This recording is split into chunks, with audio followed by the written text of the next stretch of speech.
على طريقة مشابهة من سلسلة لا كاسا دي بابيل، واللي كان الرأس المدبر ولعب دور البروفيسور في هذه العملية هو المقاتل المغربي إبراهيم العمراني أو لي ماري، اللي تحول من أشهر مصارع اليو اف سي إلى أكبر مجرمين في العالم، وكان الرأس المدبر بتخطيطه لأكبر عملية ساطو مسلحة في تاريخ بريطانيا. قدر لي ماري والعصابة ديالو باش يسرقوا مبلغ 53 مليون جنيه استرليني، ما يعادل تقريبا 100 مليون دولار، من خزينة بنك سيكيوريتاس في مدينة كينت ببريطانيا، واللي كانت النهاية ديالها في مدينة الرباط بالمملكة المغربية. في هذا الفيديو غنتعرفوا على شكون هو إبراهيم لي ماري والخطة العبقرية اللي تمكن من خلالها يسرق هاد الملايين، وشنو وقع من مور عملية السرقة. تابعوا معنا قصة هذا المقاتل المغربي والتي لا تحدث حتى في أفلام الهوليوود.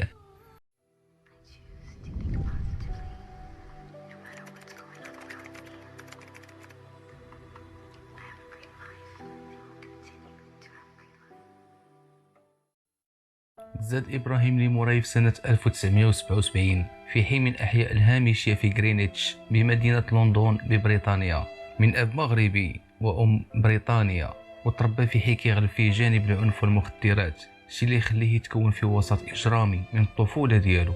كان كيعاني من العنف الأسري والضرب والشتم من طرف الأب ديالو، اللي في معظم الأوقات كان متغيب على البيت والأسرة، وبالخصوص في مرحلة طفولة إبراهيم حتى وصل 16 سنة. في هذه المدة كاملة كانت الأم هي الوحيدة اللي مهتمة في التربية ديالو هو والأخت ديالو، وبشهادة الجيران. وفي واحد الليلة كان الأب ديالو في حالة سكر، وقع واحد النزاع بيناتهم، هذا النزاع اللي كبر وفقد فيه إبراهيم السيطرة والأعصاب ديالو، الشيء اللي خلاه يضرب الأب ديالو اللي طاح للأرض وفقد الوعي. هاد الواقعة خلاتو يعرف بلي عنده قدرة يتغلب على أي شخص كبر منه أو قوي عليه. غادي يقرر إبراهيم الرحيل، حيت كان عارف السكن تحت سقف واحد وهو الأب ديالو ممكن تكون النتيجة يتقتل واحد فيهم. انضم لوحدة من العصابات ولا كيعيش حياة الشارع، بدا كيتعلم السرقة وتجارة المخدرات مع الصديق ديالو بول آلن اللي كان كيدرس معاه في الجامعة، اللي غادي يبقى معاه حتى النهاية وكان الصديق ديالو المقرب. غادي تكبر إصابة لي ماري وتولي قوية، ويدخلوا في حروب مع تجار مخدرات كبار، وغادي يفرضوا السيطرة على مناطق وأحياء كثيرة في المدينة. وفي واحد العملية إجرامية قطعت الشرطة على إصابة لي ماري، وغادي تحكم على معظم رفاقه بالسجن، واستطاع لي ماري باش يتبرأ من كاع التهم اللي كانت ملفقة عليه. بدا كيمشي كيدرب في الصالات الرياضية ورفع الأثقال باش يقوي البنية الجسدية ديالو، وقرر باش يستغل الموهبة ديالو في القتال والمصارعة ويحترف رياضة الفنون القتالية المختلطة. وفي وقت قصير قدر باش يولي مقاتل محترف ويبسم الاسم ديالو في رياضة الMMA. لعب نزال مع المقاتل روب هادسون وتغلب عليه بالضربة القاضية في الجولة الأولى، وكان هذا هو أول نزال رسمي في المسيرة ديالو، وكان سريع في توجيه الضربات للخصم. السرعة اللي كانت عنده في النزال خلات مذيع القتال يلقبوا بلقب لايتنين اللي كتعني البرق. زاد تعجب لي ماري بهذه الرياضة ولعب بزاف ديال المباريات اللي المغلب فيهم ربحهم بالضربة القاضية. وفي الجولة الأولى ولا قدام الجمهور واحد من الأبطال اللي كيرسم المسيرة ديالو وتنبؤوا ليه بمستقبل زاهر في هذه الرياضة. بدا تغير حياته من ذاك المراهق المجرم لبطل محبوب، وقدر يبني واحد القاعدة جماهيرية. هادشي اللي دفع رئيس منظمة اليو اف سي باش يضموا للمنظمة، ولعب أول نزال مع المقاتل خورخي ريفيرا. دخل لي ماري باش يلعب المقابلة بلباس كيشبه اللباس السجناء، قدر باش يربح النزال ضد ريفيرا في الجولة الأولى. وفي المقابلة بعد النزال قام لي ماري بتحدي بطل العالم تيتو أورتيز، اللي كان كيتابع النزال بين الجمهور اللي وجه ليه لي ماري كلمات مستفزة. والجدير بالذكر كان وقع واحد الشجار بين إبراهيم لي ماري وتيتو أورتيز في واحد الحفل، وقدر لي ماري باش يطيح أورتيز بالضربة القاضية وفقد الوعي ديالو قدام الناس اللي كانوا حاضرين لذاك الحفل. من بعد كاع الشهرة اللي دار لي ماري والنزالات اللي ربح فيهم، أهلو باش ياخد فرصة للقتال على بطولة الوزن المتوسط مع البطل العالمي الأسطوري أندرسون سيلفا، اللي صبح من بعد أعظم أبطال الوزن المتوسط على الإطلاق. وفي ليلة النزال كل مقاتل عطى اللي عنده، وكان النزال متقارب بيناتهم بشكل كبير. ولكن في الجولة الأخيرة استطاع سيلفا يتفوق على لي ماري والفوز في النزال بإجماع الحكام، وتحرم لي ماري من الحصول على لقب بطولة العالم. من بعد هذا النزال تعرض ابراهيم لموراي لحادثه اللي كانت السبب باش تغير حياته كلها وردته لطريق الاجرام والسرقه. كان واحد النهار معروض لحفل عيد ميلاد ديال الصديقه ديالو، ودخل في إراك مع واحد من الناس اللي كانوا معروضين وتضرب بموس على مستوى الصدر. تقبات ليه الريه ديالو وهاد الضربه قربته من الموت. تم الاسعاف ديالو بشكل فوري واستطاعوا الاطباء باش ينقذوه بمعجزه الهيه، وتوقف القلب ديالو اكثر من مره في العمليه الجراحيه. وهاد الحادثه كانت السبب باش تنهي المسيره القتاليه الواعده ديالو وبخرت الاحلام ديالو باش يولي بطل العالم في رياضه UFC. وكان هذا هو السبب باش يرجع لعالم الاجرام والسرقه، وغادي يدخل التاريخ من اوسع ابوابه. وقام لموراي بتخطيط مع صديق الطفوله بول آلان لواحد من اكبر عمليات السرقه في تاريخ بريطانيا. وفي يوم 21 فبراير 2006 كان كولين ديكسون مدير خزائن الاموال سيكيوريتاس غادي في السياره ديالو، وفي الطريق وقفته سياره شرطه. نزلوا عنده قالوا لي كنتي غادي بسرعه غير قانونيه وغادي ترافقنا لمركز الشرطه. خداو معاهم كولين ديكسون ولاحظ بلي واخدينه في طريق خارجه من المدينه وداخلين به في منطقه خاليه من السكان والبنايات. مباشره فكر بلي شنو هي الوظيفه ديالو وفين كيخدم. عرف بلي هادو ماشي رجال شرطه وبلي متعرض للاختطاف. في نفس الوقت فاش كان العقل ديالو كيفكر بهذا الكلام دار عنده واحد قال لي حنا ماشي شرطه وخاطفينك حيت بغينا نسرقوا مستودع الاموال فين كتخدم. خداو كولين ديكسون لواحد الاسطبل اللي كان بعيد على المدينه واعين الناس، وفي نفس الوقت كانوا جوج اعضاء من العصابه لابسين لباس الشرطه وكيدقوا في باب دار كولين ديكسون. فتحت لهم الزوجه ديالو قالوا لها بلي الزوج ديالك دار حادثه سير ودابا كاين في المستشفى وحنا جينا باش ناخذوك عنده. خدات زوجة ديكسون الابن ديالها معاها ومشات معاهم بالسياره ديالهم. في الوقت اللي ركبات هددوها بالسلاح وخداوها حتى هي الاسطبل اللي كيتواجد فيه الزوج ديالها.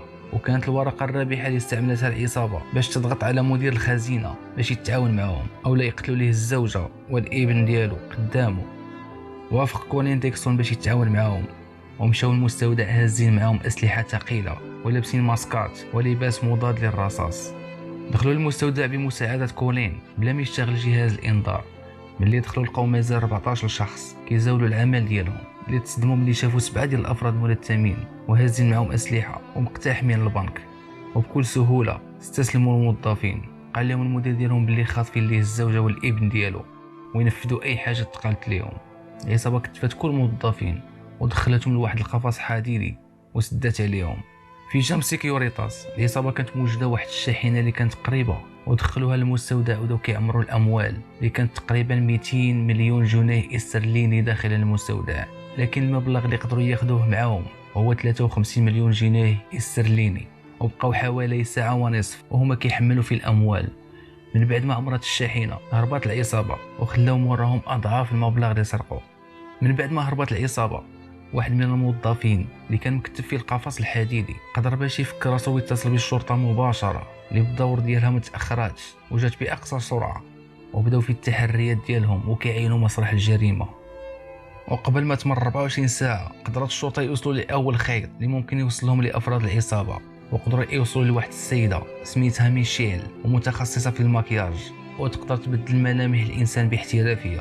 لقاو عندها في كيس النفايات بعض الادوات التجميل اللي استعملتها لبعض افراد العصابه اللي انتحلوا شخصيه الشرطه ووقفوا كولين ديكسون بحجه سياقته بسرعه غير قانونيه. بعد ما تم القبض على السيده ميشيل بداو بالاستجواب معها، لكن ما قدرتش تعترف بكثره الخوف من العصابه اللي تقدر تقتلها في اي وقت. لكن بعد ما تقبض على كل افراد العصابه صرحات ميشيل باللي جاو عندها جوج رجال قالوا لها بدلي لينا الشكل ديال اللوجه وردينا كنشوفوا الرجال الشرطه حيت مشاركين في واحد العمل مسرحي. الشرطه ما وقفاتش هنا وتبعت خيوط واحده اخرى اللي تقدر توصلهم لمرتكبي هذه السرقه. وفي وقت قصير ومن اخطاء العصابه لقات الشرطه واحد السياره اللي هربت بها العصابه محروقه، لكن ما لقاوهاش محروقه بشكل كلي ومسجله باسم لي راشا. واكبر اكتشاف لقات الشرطه هو الشاحنه اللي استعملتها العصابه في السرقه اللي كانوا فيها الاقنعه ولباس مضاد للرصاص والاسلحه وحوالي مليون جنيه استرليني. وهذه الشاحنه كانت مسجله حتى هي باسم لي راشا اللي كان واحد من افراد العصابه. بكل هاد الدلائل اللي لقات الشرطه البريطانيه والبصمات اللي خلات العصابه موراها قدروا يلقيوا القبض على بعض افراد العصابه ومن بيناتهم لي راشا اللي بداو معاه التحقيق على قبل الشاحنه اللي استعملتها العصابه في السرقه واللي كانت مسجله بالاسم ديالو. وكانت الاجابه ديال لي رجع لرجال الشرطه باللي ما عنده حتى علاقه في الموضوع، وباللي كيملك شركه لبيع وشراء السيارات، وباللي الشاحنه والسياره باعهم لبعض الاشخاص. تعمق الشرطه في البحث معاه ومشاو معاه المنزل ديالو باش يكملوا التحقيق، لكن المفاجاه في بيت لي رشا لقاو تسجيلات صوتيه بين افراد العصابه وورقه اللي مرسومه فيها الخطه والذخيره اللي استعملوها في الاسلحه في عمليه السرقه، وفيديوهات لمبنى سيكيوريتاس ومبلغ مالي كبير. لقات الشرطه القبض على لي رشا، وهو اللي قدرت الشرطه البريطانيه تعرف منه بلي بول آلن وابراهيم لي موراي مشاركين في هذه الجريمه. اللي في هذا الوقت كانوا خرجوا من بريطانيا وهربوا للمغرب، اللي كانوا ناويين يستقروا فيه بشكل نهائي بكون لي موراي عنده الجنسيه المغربيه، وبدا كيعيش حياه الرفاهيه والملوك هو والصديق ديالو بول آلن. شراو فيلا فخمه في مدينه الرباط، وبداو تيخسروا الاموال في ارقى الملاهي الليليه والكازينويات، وبشراء الماركه العالميه من لباس وساعات وسيارات. لكن اللي ما كانش عارف لي موراي باللي دخلت الانتربول في الموضوع وخبروا الشرطه المغربيه بكل تفاصيل الجريمه اللي وقعت في سيكيوريتاس، وان لي موراي والصديق ديالو آلن متورطين في العمليه وكيتواجدوا في المغرب، ورسلوا جميع الدلائل والتسجيلات الصوتيه باللي الراس المدبر في هذه السرقه هو ابراهيم لي موراي. ونبه الانتربول للشرطه المغربيه باللي المجرمين متدربين في فنون الحرب والقتال وعندهم استعداد باش يتقاتلوا مع الشرطه. وفي 25 يونيو 2006 طوقات الشرطه المغربيه مركز التجاره ميغامول بمدينه الرباط باش يلقيو القبض على جوج اشخاص اللي هما لي موراي وبول آلن، اللي ما استسلموش بسهوله ودخلوا في قتال مع الشرطه. هذا القتال اللي نتج عليه اصابات عديده داخل افراد الشرطه، وفي الاخير تم القبض عليهم. الشرطه البريطانيه طلبت الشرطه المغربيه باش تسلمهم المجرمين بجوج حيث الجريمه وقعت في بريطانيا، لكن الشرطه المغربيه رفضت وسلمتهم غير بول آلن. لكن لي موراي بكونه كيحمل الجنسيه المغربيه رفضت السلطه المغربيه باش تسلمه ويتحكم هنا في المغرب. وفي محكمه الجنايات بمدينه سالا تحكم على ابراهيم العمراني لي موراي بالسجن لمده 10 سنوات بتهمه السرقه وحيازه المخدرات والدخول في قتال مع رجال الشرطه. قضى لي موراي في سجن سالا 4 سنوات وما قدرش يتوقف عن المغامرات ديالو، ودار محاولة الهروب لكن فشلات. من بعد المحاولة الهروب تحولت العقوبة من 10 سنوات إلى 25 سنة. عكس الصديق ديالو بول آلن اللي رحلته الشرطة المغربية إلى بريطانيا وتحكم عليه ب3 سنوات، ومن بعد ما قضى العقوبة السجنية صورته الصحافة البريطانية وكتبت في الجريدة باللي آلن عايش حياة الرفاهية، لكن الصديق ديالو لي موراي مازال في السجن. الشرطة البريطانية قدرت ترجع مبلغ 23 مليون استرليني من دوك الأموال اللي تسرقات، وبقات مسجلة هذه الجريمة كأكبر سرقة وقعت في تاريخ بريطانيا، والبطل ديالها من أصول مغربية.